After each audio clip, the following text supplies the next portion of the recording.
أعوذ بالله من الشيطان الرجيم. بسم الله الرحمن الرحيم.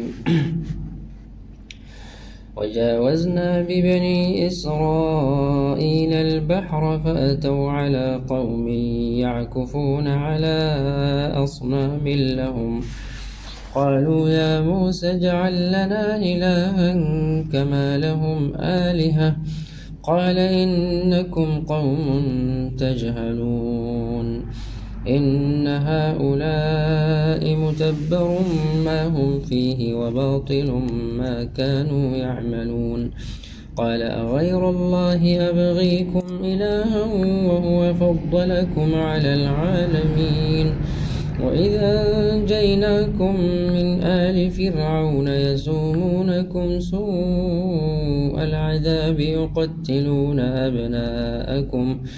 يقتلون أبناءكم ويستحيون نساءكم وفي ذلكم بلاء من ربكم عظيم.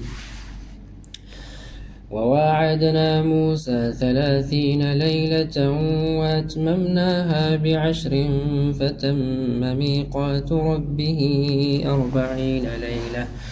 وقال موسى لأخيه هارون اخلفني في قومي وأصلح ولا تتبع سبيل المفسدين.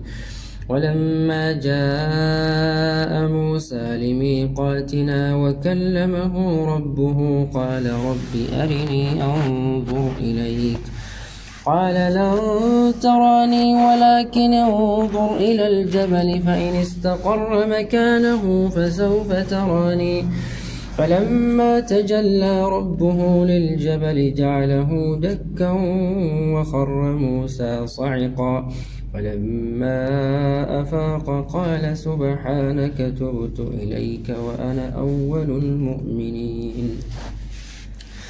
قال يا موسى إني اصطفيتك على الناس برسالاتي وبكلامي فخذ ما آتيتك وكن من الشاكرين. وكتبنا له في الألواح من كل شيء موعظة وتفصيلا لكل شيء فخذها بقوة وأمر قومك يأخذوا بأحسنها سأريكم دار الفاسقين. سأصرف عن آياتي الذين يتكبرون